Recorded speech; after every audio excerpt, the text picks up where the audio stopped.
Perfect.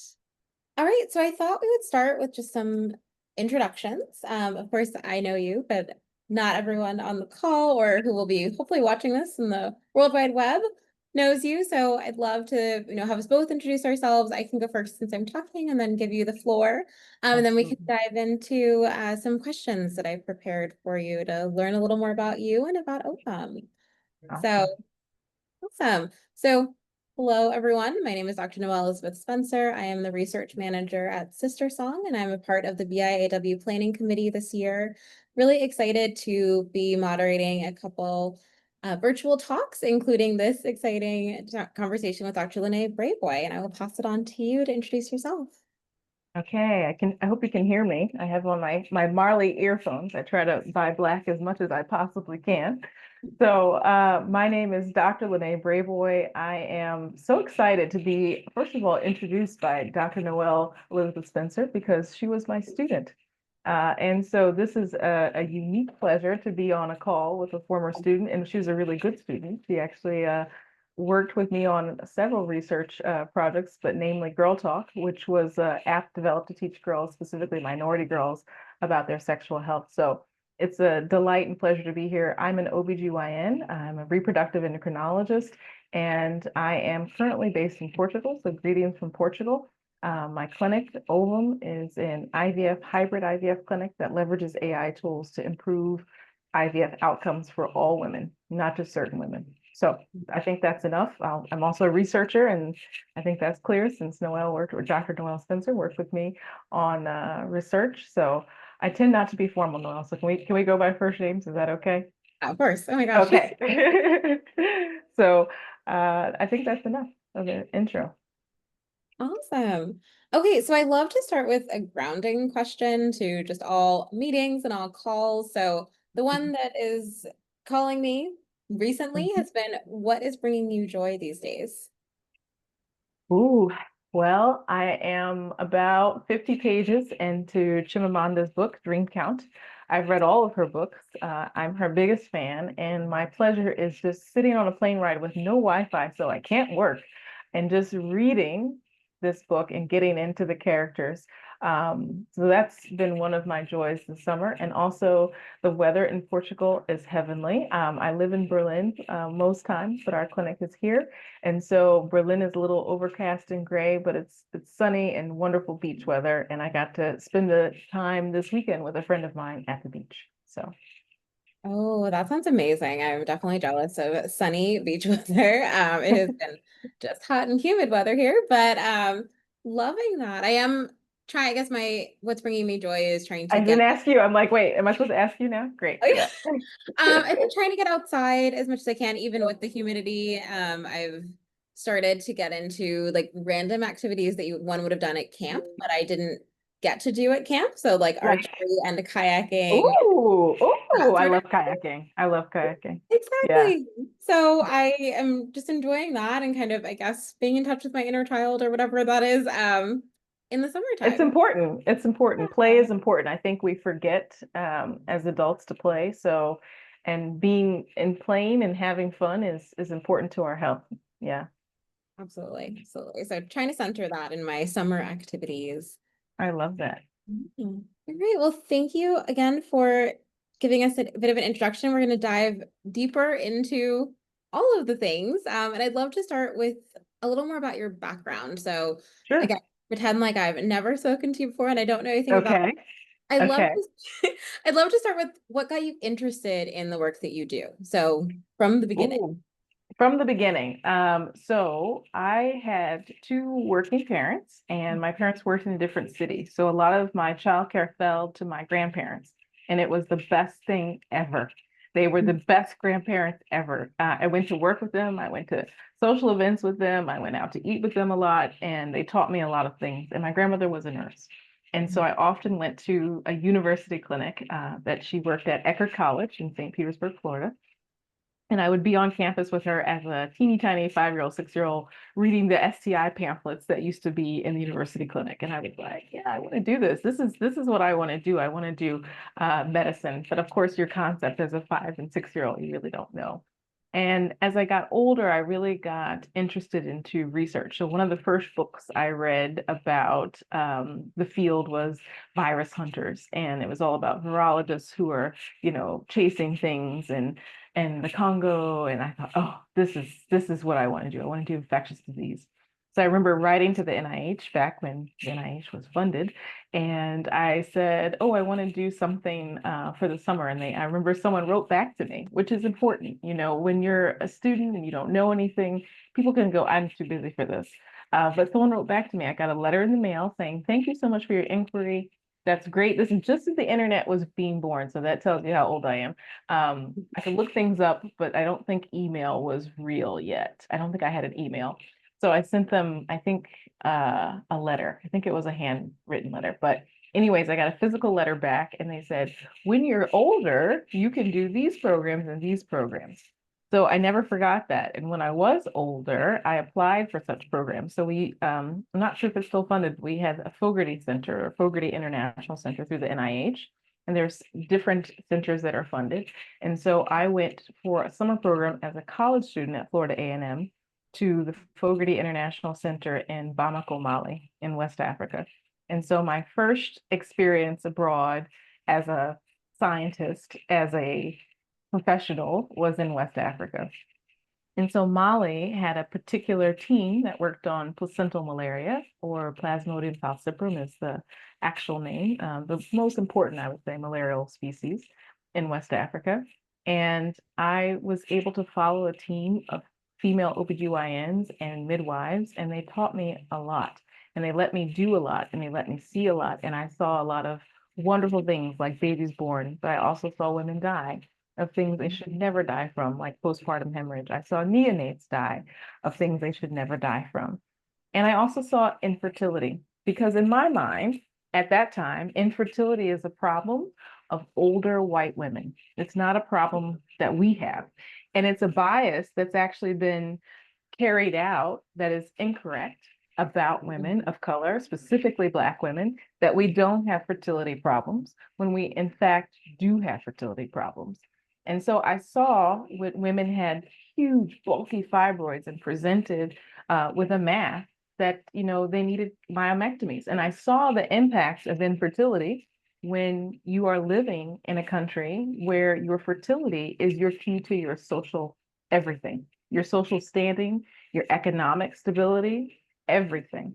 And I saw that it was such a big need. And this is where I really started to think, wow, maybe there's something more to the world than just infectious disease. Maybe I don't just want to be a virus hunter. And it was by doing that program that I realized that women's health was for me. So I took a year off in between undergrad at Florida A&M, and I applied for a Fulbright. And at the time, my parents were very against it. Don't take time off, no gap year. You're never going to go back. And I kind of just said, no, I'm going to take this year. And I did a research project at l'Hôpital de Pointe in Bamako with my Fulbright, and it was a glorious time because I really got a chance to sort of figure out, did I really want to invest my life into medicine? Because it's truly what it is. It's an investment of one's time, resources, and your youth. When other people were traveling and having fun and getting married and buying houses, I was studying. So I took that time and went abroad, and I'm so happy that I did. And then as a result of my Fulbright, I applied for not that many medical schools, but got into one of my top choices. I went to Temple, and I was in Philadelphia, and I think Philadelphia is near and dear to your heart too. And Philadelphia taught me to be a grown-up, because Temple, and I hope it still is the case, at Temple, the medical students participate in healthcare. We're not just bystanders. We were drawing blood. We were taking patients from radiology back to their rooms. We were translating. We were part of the team. And so I realized I always gravitated towards women, no matter what. And I thought, okay, well, I think I want to do women's health. And people discouraged me because along the way, I forgot to say, I came back with a surprise. I was pregnant when I came back from Mali and had a baby the first year of med school. And I think a lot of people said, oh, when is she dropping out? family members, friends, people didn't really think that I could, quote unquote, hack it. And I Mm. said, well, I said in my mind a curse word, F y'all, and I'm going to do it. And so that was my goal, was to stay with my class and not get behind, because I thought if I got behind, then it's going to be over. But if I stay with my class and graduate on time, I'm going to do women's health. And I remember speaking to a unnamed Philadelphia reproductive endocrinologist who said, "Oh, you're going to try to do OBGYN with a baby as a single mom?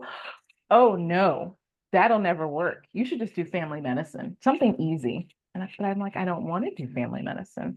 And so I said, well, I'm going to apply to OBGYN residencies. And I did my list of however many, I can't remember how many residencies I applied to, but a lot, and got into Abington Memorial. And I was a resident at Abington Memorial and learned a lot at Abington. Abington was a great place. I had a great program director, and then decided I wanted to do fertility. I had great mentors at Abington, ones that I'm still in touch with, who were fertility specialists, and then got into fellowship in Rhode Island associated with Brown, did my fellowship there. Then after fellowship, did what we call a K Award or Kangaroo Grant through the Reproductive Scientist Development Program. Also did a training course at Marine Biological Labs where IVF was created, called Frontiers in Reproductive and Frontiers in Reproduction. Sorry, don't come for me, Furbies.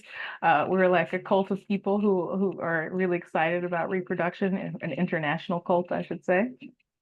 And what's funny is that it's right across from Martha's Vineyard. So I got to experience Oak Bluff. And if you haven't seen the new Polo Ralph Lauren ad, it's all showcasing Oaks Bluff. And it's a beautiful place. And it was a really great experience, not only scientifically, but also socially, to be able to see that, because it's stuff that growing up in Florida, I had never seen, like Inkwell Beach and things like that. So after fellowship, decided I wanted to be an academic attending the research track, did that for a while.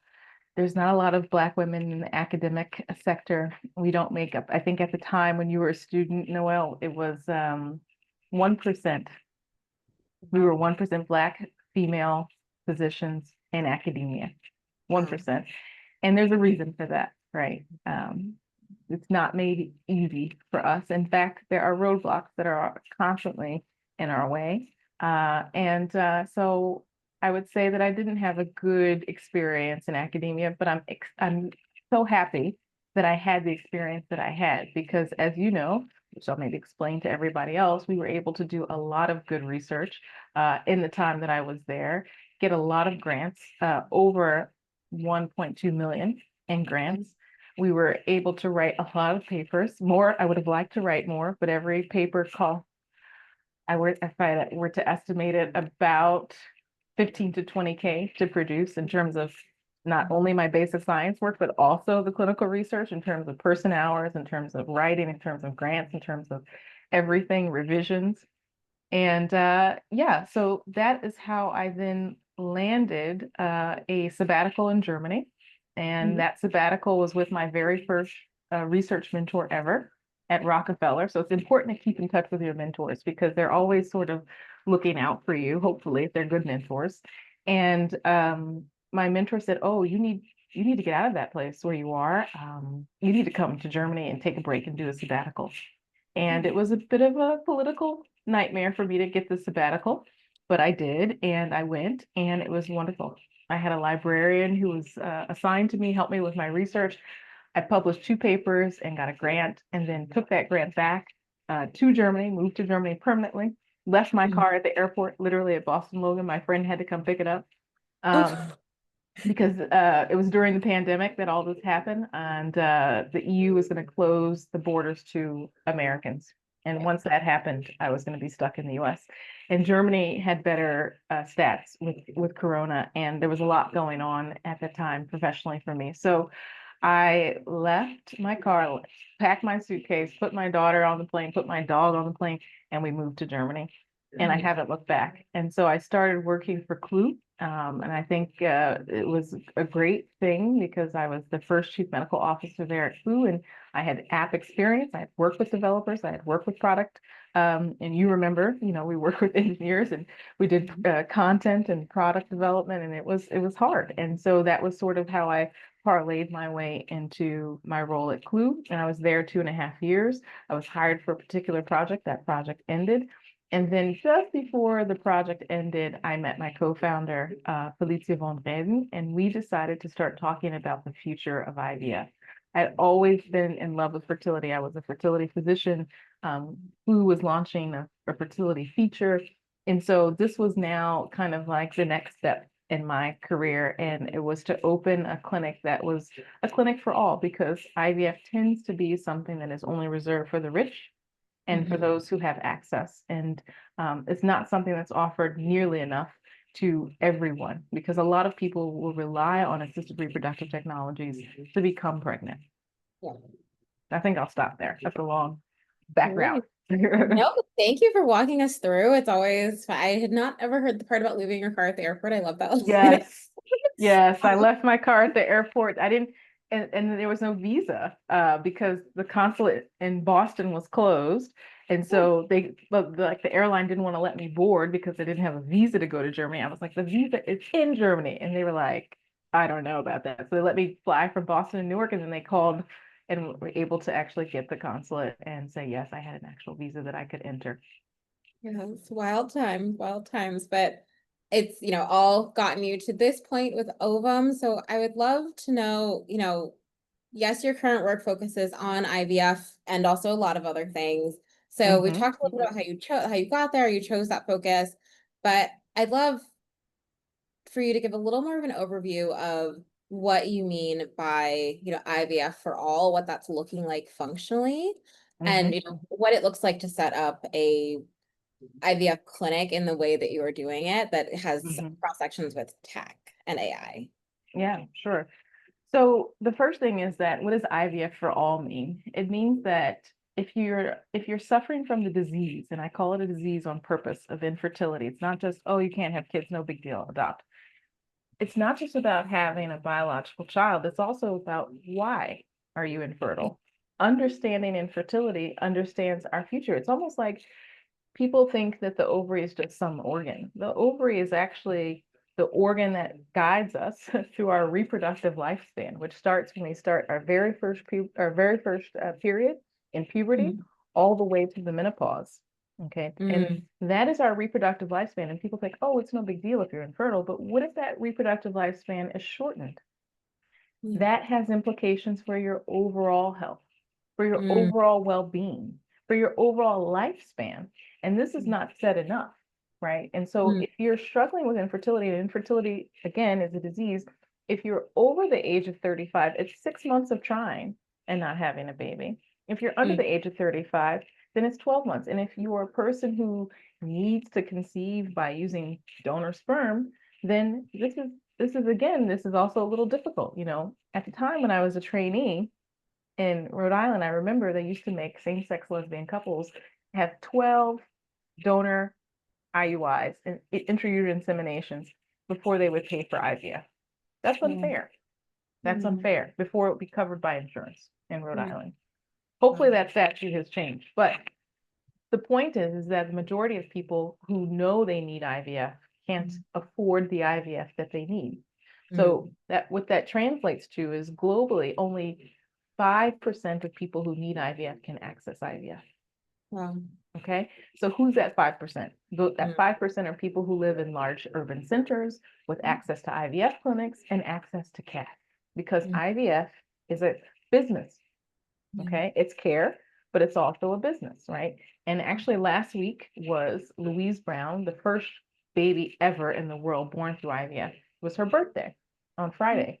And her parents were people of modest means. Her father was a truck driver, or as the British say, a lorry driver, and her mother stayed at home. Okay. And so those people were not rich people. And IVF was supposed to really bring, I would say, care to the masses, and it really didn't. because Mm. it instantly became monetized. And there's nothing wrong with IVF being a business, but the problem is when the prices are so high, when it's so difficult to get an appointment, then you take time to do IVF. And that Right. time is valuable because you have a finite reproductive lifespan. And so if you Mm. find out at 30 that you have a problem, but you don't really have the funds and the means to actually see a specialist like myself or my colleagues here at Ovum, then you take, okay, I'm going to wait, maybe I'll keep trying. Everyone says, oh, relax, you're just stressed out. Oh, it's fine. Before you know it, you're 35. Okay. And Mm. we already know in your early to mid 30s, your chances of success are decreasing. Okay. Mm. And when I say success, I mean having a baby, a live birth. And if you're a woman who's a woman of color and you're African American, your chances of actually being referred early are quite low. And even Mm. if you are referred quite early to a specialist, a reproductive endocrinologist, getting in, people have wait lists in the United States for 2 years in some regions, and other places 6 months. But Mm. it depends, right? And sometimes people want money up front to talk to you. Okay. Mm. And we decided at Ovum very early on that education should be free. Should be Okay. free. Okay. Mhm. Unlike in the US where you have to pay for education, Mhm. in Europe, most education is free. And Yeah. so we will talk to you and let you know about your chances and what we think will be the best thing. And we Mm. give you an overview of sort of what is IVF, what is required, what is needed. And, Mm. we're perfecting that to make sure that it is, very intentional, very educational. And then you only have to pay for the medical consultation. And Mm. what we then do are we use our Ovum platform, for lack of a better word, it's an app, but we kind of get offended by the word app. It's a platform that we've developed in-house with our engineering team so that we can talk. So instead of doing WhatsApp or Mm. doing portal messages or Mm. doing email or God forbid fax, this is the way that we communicate so that there is a healthcare professional at the other end who's able to answer your questions and able to go over what's happening in your cycle. So we try to make people feel very much almost taken by the hand through the process. Mm. And so that's one way that tech allows people to come in earlier. So you don't have the barrier of having to take off work. You can literally see us while you're like taking your lunch break in a closet somewhere. And Mm. because we have a virtual clinic. And so Mm. that's number one. And it's a low price point to have, a medical consultation with us for what you might pay for. Well, I don't even know how much a Metro card is in New York, but let's just say for less than what a Metro card is in New York right now, you can have per month, you can have a medical consultation. Okay. So Mm. that's number one about accessibility. Mm. And then the other thing that I think that makes us different is that we are building AI agents who can actually answer the frequently asked questions. A lot of Mm. people who go through IVF, are quite anxious. It's high stakes, right? It's high risk for them. Are they going to get pregnant or not? What do you think my chances are? Do you think I'll be able to have the family that I want? Those are not questions that we can answer today. Those are things that we want to actually improve upon in the future. But we're developing agents that can help give people the information from the literature so that we don't Mm. have to have in the future someone such as me or one of our nurses or one of our embryologists, answering because it's impossible to really answer 1,000 people well, a day. We want to have it so that we're answering people well all the time.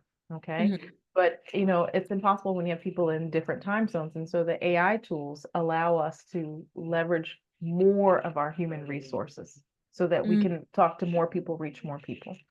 Then when we get to the lab, if patients decide to cycle with us, our lab is tech enabled. So everything we do in the lab has a database.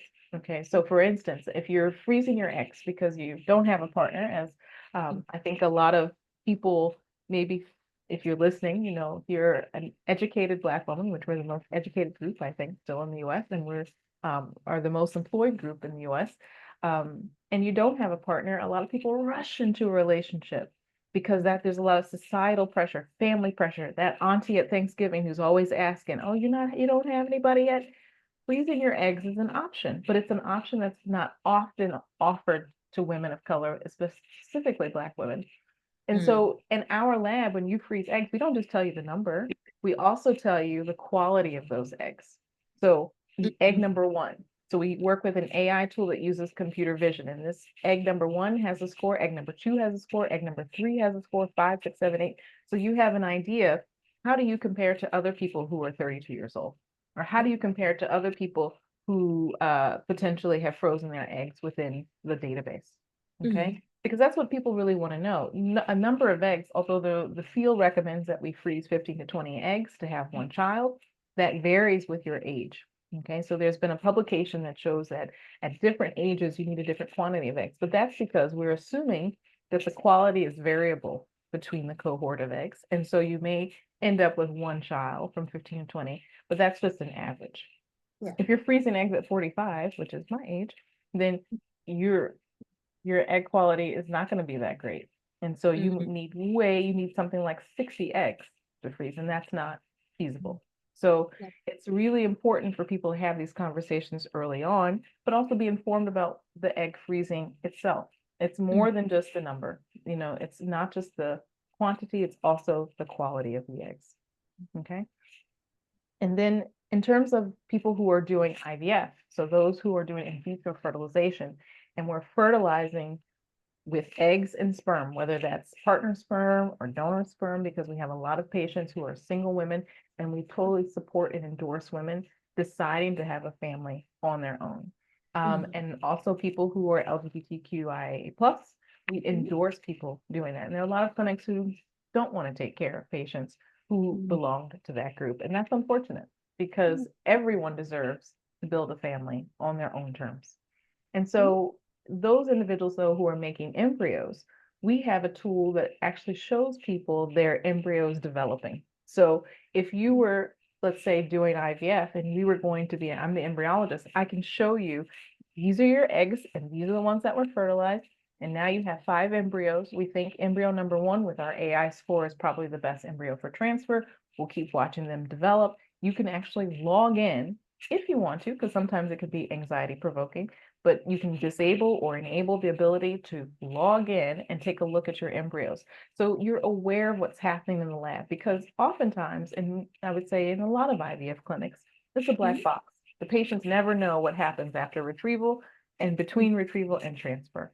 And we wanted to take that black box and open it so everybody can see it. And why is that important? Well, it helps you to know what's happening so you can make informed decisions. Because a lot of people, and I will say about 50% of the people that I talk to say, oh, can I have twins? Can I have twins? And twins are dangerous, especially for Black women who have higher rates of pregnancy-associated obstetric mortality and morbidity. So we tell them, listen, these are really good embryos. Transfer this really high quality embryo. This is the AI score. Let's do a single embryo transfer. And then you can come back for baby number 2 and baby number 3, because this embryo is also really good. And you can do a frozen embryo transfer and decrease your risk of anything. Yeah. Because the worst thing that we can do in infertility is increase your risk, especially obstetric risk. So the other thing that, you know, besides the platform or the app that we have, besides the AI tools in the lab that we're really interested in innovating, is also the R&D. And a lot of, I would say, context. Most clinics are not interested in moving the field forward. Since Louise Brown's birth in 1978, people have been making tons of money. And so if it ain't broke, why fix it? Right? So a lot of people are interested in just doing the same thing over and over again. Oh, you didn't get pregnant that cycle. Let's try again. Let's try again. Let's try again, until people run out of resources, money, time, emotional, you know, strength, everything. And so what we'd like to do at Ovum is have people, I would think, at the onset know that we're interested in leading the way for innovation. So we collaborate with, I have a collaborator here at the Quebec Institute for Molecular Medicine. We're interested in looking at the metabolomics of the follicular fluid, because the oocyte, or the egg, we all come from an egg, and that's what the name that we have for ovum, ex ovo omnia, shortened to ovum. All things come from the egg. The egg has its own metabolism, which is essential to egg quality. Egg quality just means that the egg will mature like it should, and it'll be fertilized like it should. And so without understanding the egg, we don't understand anything.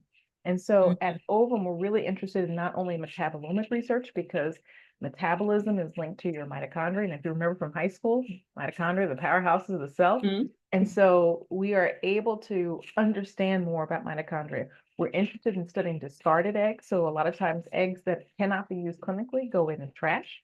And we're interested in actually looking at trash and making it treasure and understanding what makes a quality egg versus a low quality egg. And Mm. this is something that's really unique to Ovum. Mhm. I would say also, even our AI team is developing more tools so that we can offer more personalized information about one cycle. So the way IVF works, right, is that we take your natural cycle and Mhm. we sort of, super duper exercise it, okay? And so think about regular McDonald's fries and then your, supersized fries. We take gonadotropins, which are types of hormones that you inject yourself with, and we take what happens normally in your menstrual cycle, where you recruit one follicle, which has one egg. So a follicle is a sac that Mhm. contains eggs. And instead of having just one follicle ovulated, these gonadotropins now rescue the cohort of eggs that are developing in the ovary, so that instead of just one dominant follicle, you have multiple follicles. Okay. Mhm. And those would normally have died naturally, which happens every menstrual cycle. But now Mhm. we're rescuing them. So now instead of one egg, you have multiple eggs. And Mhm. so this is how IVF works. And so what we do now is understand a little bit more about what's happening in the cycle by doing blood work and doing ultrasounds. And blood Mhm. work and ultrasounds is what we've been doing for 100 years, literally. And so, but what we want to do are work with partners like wearables, like Oura Ring, and there's some earrings that are coming out that are also going to measure your basal body temperature, and your wearables, like this is on you all the time. This is giving you reading, and understand how that data can give us patterns and information, and trends that we haven't seen before, so that eventually we will be able to do the monitoring at home. So you don't have to take off time and come into an office and flip through traffic or get on the train. And that you can get the data, in real time, and then only come to the lab for the things that are salient, such as the retrieval of eggs, and the embryo transfer. That's really the future. And in addition, also prediction models that can give you, based on the data from those wearables, based on the research, that can give you better predictions about how you'll do, because that's what everyone wants to know. What are my chances? What are my Mhm. chances? And we have calculators that are set up that will actually show you what are your chances before you even start the medication, before you even make the investment. So you might decide, well, maybe I'll use donor eggs, which means you get eggs from another person. Or maybe you'll adopt an embryo, which means you already take an embryo that's made somewhere and have a transfer of that embryo. Or maybe you'll adopt a child, which is also totally fine.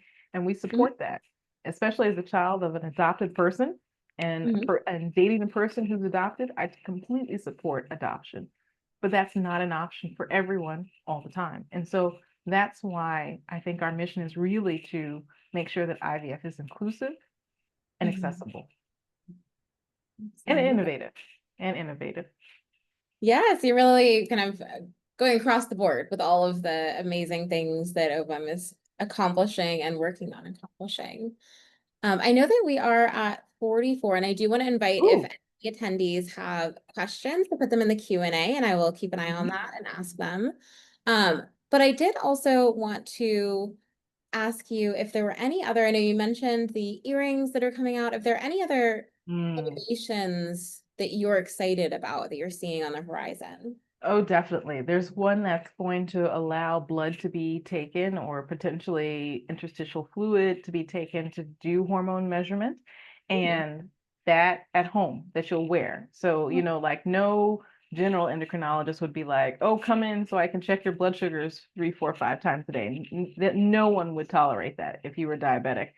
But reproductive endocrinology, somehow we didn't get on the bus in time, and we make people come in to take blood. And so I think that's going to be coming out in the next maybe 5 years, maybe a little bit longer. That's exciting, so that there would be the ability to check hormone levels, but also maybe even dose in real time. Maybe that'll take longer.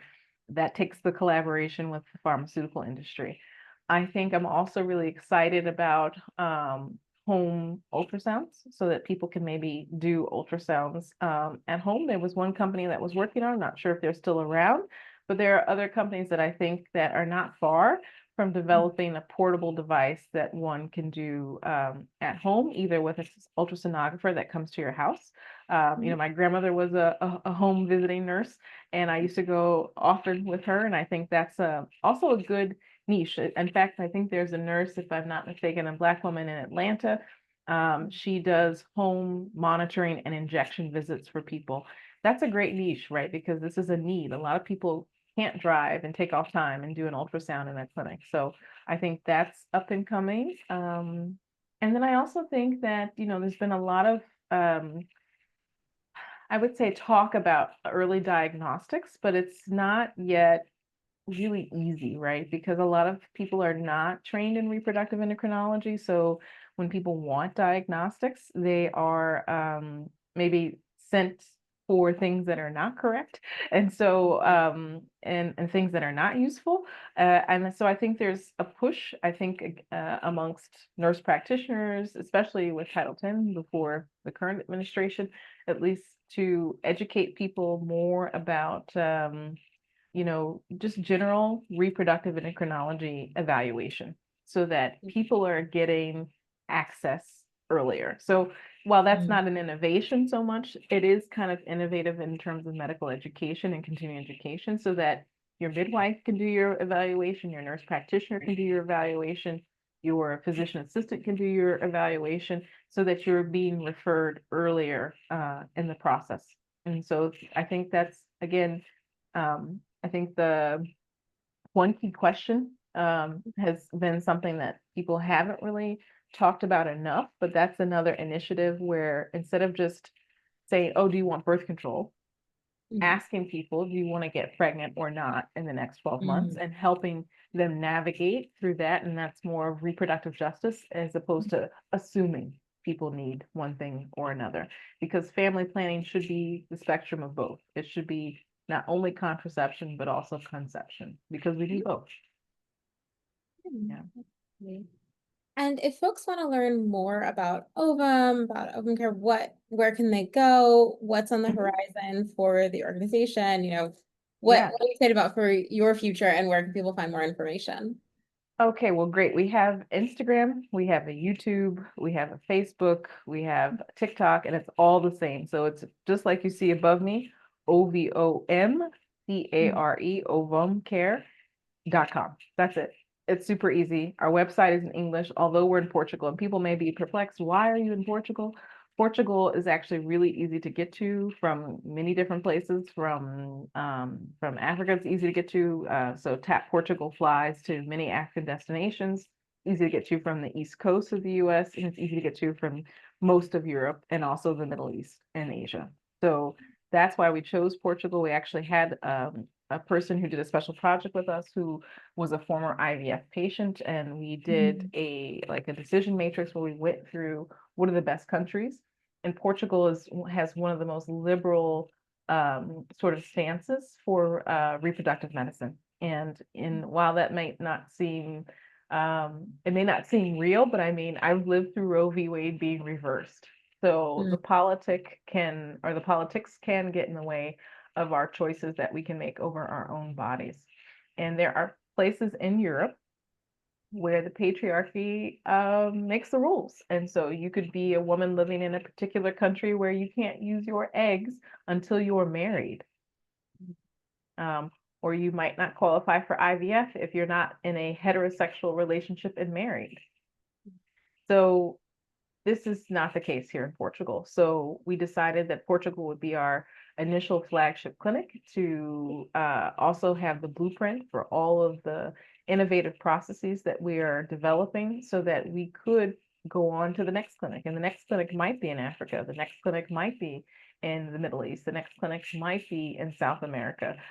We're still looking at that data, but the point is that we're still looking at the US because the US is it's a bit unclear right now what's going to happen with assisted reproduction, to be quite honest, if you read Product 2025. So we're looking to still have, a virtual presence in the US, and Americans can come to Portugal, which is in the EU, for 90 days with no visa.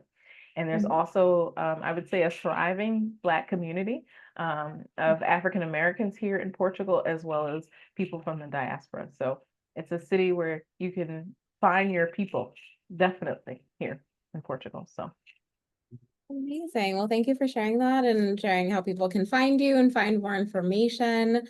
And there's so many exciting innovations coming our way, it sounds.